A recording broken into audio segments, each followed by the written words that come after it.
ನಮಸ್ಕಾರ ಬೆಂಗಳೂರು. ಒಂದು cinema ticket ದುಡ್ಡಿನಲ್ಲಿ ನೀವು ಆಪ್ಷನ್ ಟ್ರೇಡಿಂಗ್ ಕಂಪ್ಲೀಟ್ ದಿನ ಕಲಿಬಹುದು.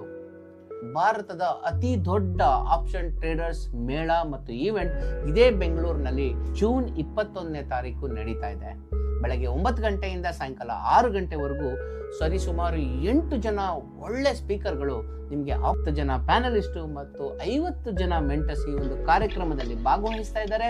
ಹತ್ರ 1000 ಜನ ಈ ಪ್ರೋಗ್ರಾಮ್ ಅಲ್ಲಿ ನಿಮ್ ಜೊತೆ ಪಾರ್ಟಿಸಿಪೇಟ್ ಮಾಡ್ತಾರೆ. ಅಂದ್ರೆ ಮರಿಬೇಡಿ, ಜೂನ್ 21ನೇ ತಾರೀಕು ಭಾರತ್ ಆಪ್ಷನ್ ಟ್ರೇಡರ್ ಸಮಿಟ್ ಬೆಂಗಳೂರಿನ ಅಂಬೇಡ್ಕರ್ ಭವನದಲ್ಲಿ ನಡೀತಾ ಇದೆ. ನೀವೆಲ್ಲರೂ ತಪ್ಪದೆ ಬರಬೇಕು. ಸೊ ಸ್ನೇಹಿತರೆ, ನಾನು ಅಶೋಕ್ ದೇವನಂಪ್ರಿಯ, ಕೌಟಿಲ್ಯ ಕ್ಯಾಪಿಟಲ್ ಸಂಸ್ಥೆಯ ಸಂಸ್ಥಾಪಕ. ಇದೇ 21ನೇ ತಾರೀಕು ನಿಮ್ಮೆಲ್ರಿಗೂ ಆಪ್ಷನ್ ಟ್ರೇಡಿಂಗ್ ಹೇಳ್ಕೊಡಕ್ಕೆ ನಾನು ಬರ್ತಾ ಇದ್ದೀನಿ. ಇನ್ನೇಕೆ ತಡ, ದಯವಿಟ್ಟು ಈ ಒಂದು ಕಾರ್ಯಕ್ರಮಕ್ಕೆ ರಿಜಿಸ್ಟರ್ ಮಾಡ್ಕೊಳ್ಳಿ. 1000 ಜನ ಟ್ರೇಡರ್ಸ್ ಜೊತೆ ಆಪ್ಷನ್ ಟ್ರೇಡಿಂಗ್ ನಾವೆಲ್ಲರೂ ಕಲಿಯೋಣ.